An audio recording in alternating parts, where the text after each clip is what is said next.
오늘은 그 성부, 성자, 성령, 삼위 하나님 교리라는 주제로 좀 나누고자 합니다. 그동안 삼위 하나님 교리, 삼위 하나님, 뭐 삼위일체 이렇게 몇 번 나눴는데 그 보충 설명으로 좀 이해하시면 될 것 같네요. 성부 하나님은 어떤 이유에서 아버지로 불려질까요? 뭐 여러 가지 이유가 있어요. 그 하나가 이제 만물의 근원자요, 창조자로서 성부 하나님은 아버지입니다. 또 선민 이스라엘을 택하사 또 보호하시고 사랑하시는 어떤 신정적 이 부성애로 인해 또 성부 하나님은 아버지세요.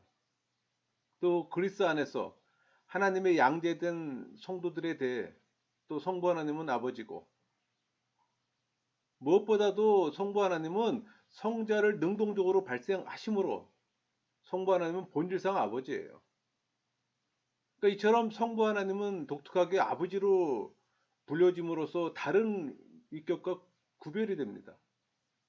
그런 이유에서 그 제1위 하나님은 아버지 되시기에 가장 합당하신 분이에요. 그럼 이 성부 하나님에게 돌려지는 피조물을 대상으로 행하시는 사역은 또 뭘까요? 그 대표적인 게 구속 계획을 세우시는 겁니다.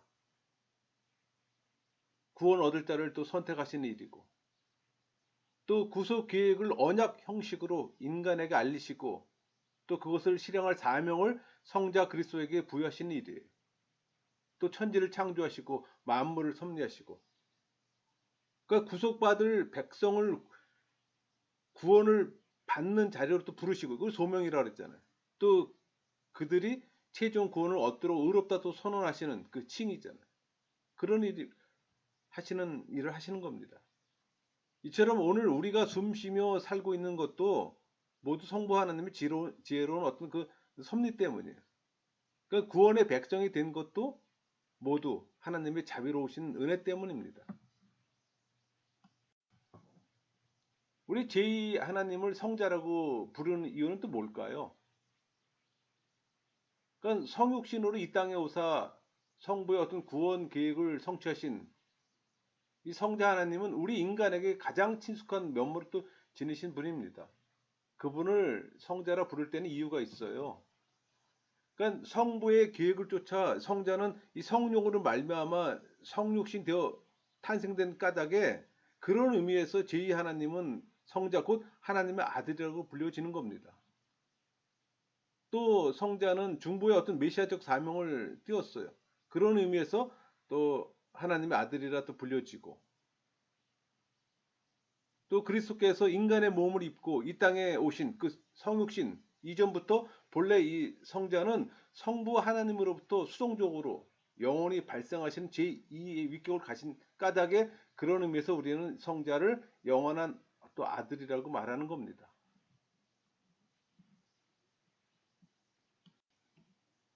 여러분, 인간으로 태어나신 예수 그리스도께서 과연 신성은 있을까요?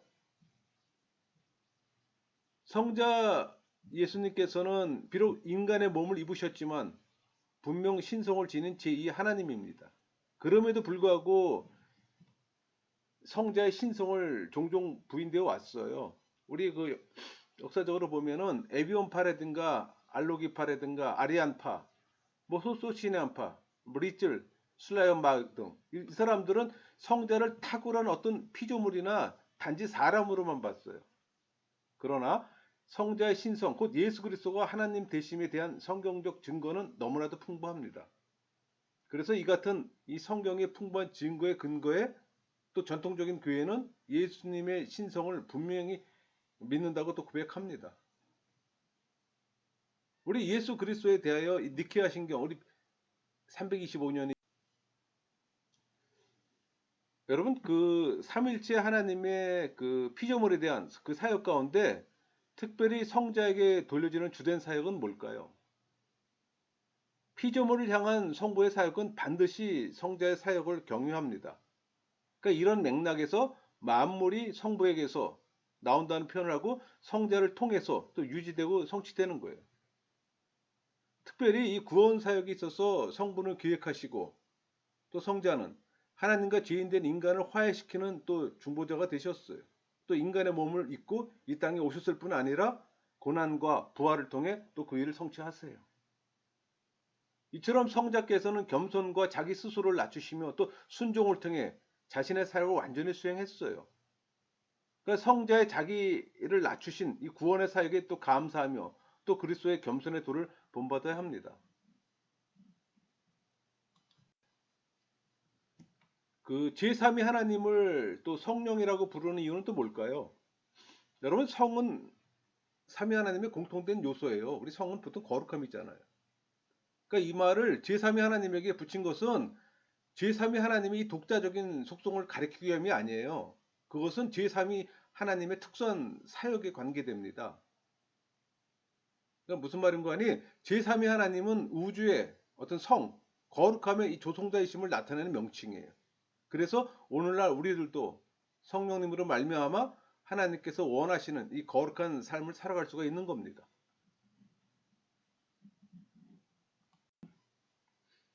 여러분, 성경에서 이 성령이 비인격적인 존재로 묘사된 표현들은 없을까요?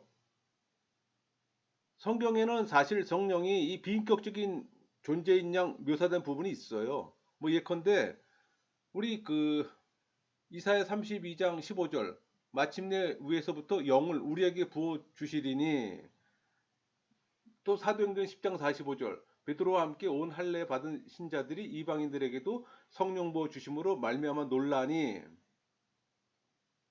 이런 표현들이에요. 그러나 그것은 성령께서 역사하시는 어떤 감화 감동의 은사를 비유적으로 표현한 것 뿐입니다. 이는 마치 인격적 존재신 그리스도와 또 동행하는 삶을 비유적으로 표현해 그리스도로 옷 입고라고 표현하는 것과 동일한 표현 방법이에요. 따라서 그런 소수의 표현들이 성경에 풍부하게 나오는 이 성령의 인격성을 부정하는 근거 근절이 되지는 못해요.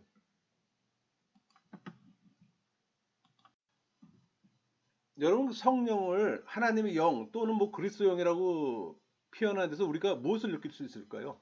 여러분, 느껴지는 게 뭐 있을 거 아닙니까? 그리스도 영 하면, 또 하나님의 영 하면, 그러니까 성령과 다른 두위 그 하나님 간에 결코 끊을 수 없는 밀접함을 느낄 수가 있어요. 그러니까 성령은 다른 두 위, 곧 성부와 성자로서부터 나오시기 때문에 그 위와, 그 위라면 위격을 말하는 겁니다. 그 위와 그 밀접한 관계를 갖고 계세요. 그러니까 그것은 마치 사람의 영혼이 그 사람과 밀접하게 연결된 것과 같아요. 그러니까 이런 맥락에서 성령은 성부와 성자와의 합의를 이루어 성부와 성자의 것을 가지고 뭐 교훈한다든가 전파한다든가 증거의 사역을 담당하시는 겁니다. 그러니까 이런 맥락에서 성경은 성령에 대해 하나님의 영, 뭐 주의 영, 그리스도 영이라고 부르는 겁니다. 따라서 우리가 하나님의 말씀인 이 성경을 정확히 이해하고 구원의 길을 가기 위해서는 성령의 도우심을 간구해야 하는 겁니다. 여러분, 성령은 신성을 지닌 제3위 하나님이에요.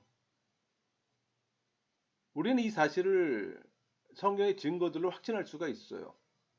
그러니까 우리 성령에게 여호와 또는 하나님이라는 이 신적 어떤 명칭들이 적용되잖아요. 또 성령에게 하나님만이 가지신 이 신적 속성, 곧 뭐 영원성, 뭐 편재성, 뭐 전지성, 전능성, 이런 걸 가진 것으로 또 묘사됩니다. 또 성령께서는 하나님만이 행하실 수 있는 신적 사역, 그러니까 예를 들어 뭐 창조, 섭리, 부활, 이런 사역을 또 행하셨어요. 또 성령께서는 하나님만이 지니시는 이 신적 영광과 또 존영을 또 돌려줍니다. 그러니까 우리는 이처럼 명백히 증언되고 있는 이 성령의 신성을 조금도 의심해서는 안 되는 거예요. 그러니까 성부, 성자, 성령, 아울러 이 삼위 하나님, 이 삼위 하나님의 그 어떤 그 영광과 예배와 또 찬양을 또 돌려야 하는 겁니다. 여러분, 인간을 구원하는 데 있어서 성령의 역할은 뭘까요?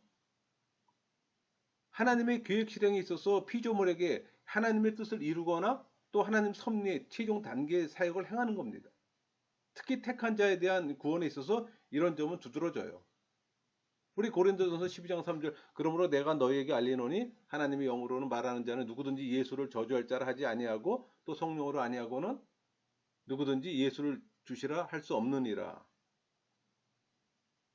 그러니까 성령의 사역은 성부 성자와 밀접한 관계에서 진행됩니다.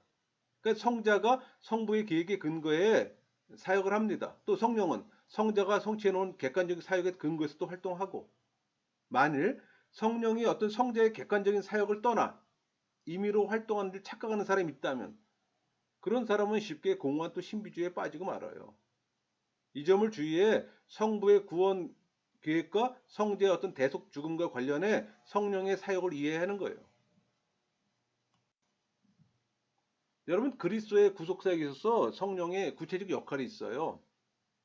그러니까 그리스도께서 이 성육신에서 승천하실 때까지 이 행하신 모든 사역이 있어 성령의 도움을 받아야 합니다. 뭐 대표적인 사례를 보면은 먼저 성령께서는 그리스도의 몸을 준비하셔서 또 그리스도로 하여금 속죄 제물로 이 땅에 오시게 했어요.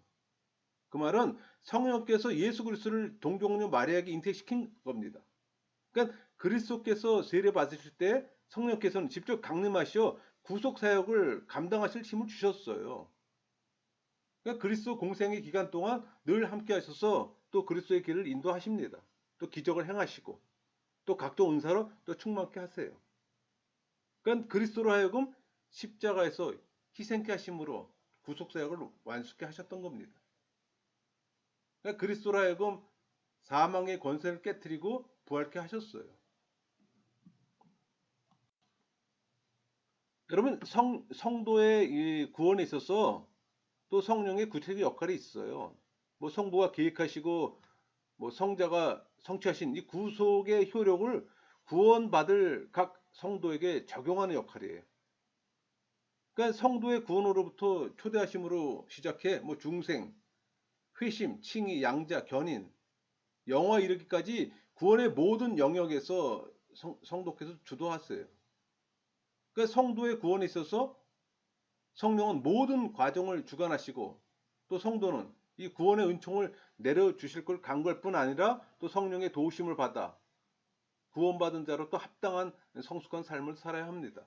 여러분 그렇게 사십니까? 여러분 구원받은 성도의 공동체인 교회에 있어서 성령의 구체적인 역할이 있어요. 그러니까 교회의 공식 출범은 성령 강림에 의해서잖아요. 그러니까 오순절 성령 강림으로 이 땅에 눈에 보이는 교회가 생긴 겁니다.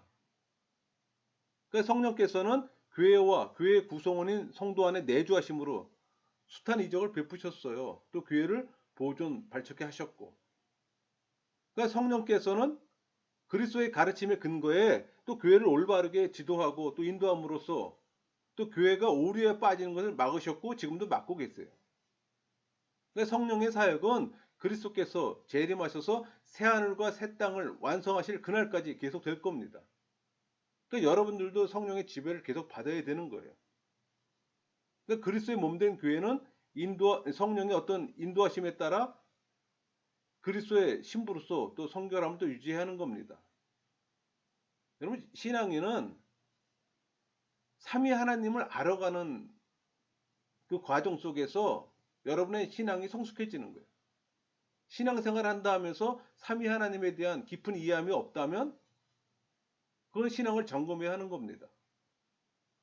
그러니까 늘 성령의 지배를 받아야 하는 거고 또 성령의 지배를 받는 그 수단이 은혜잖아요.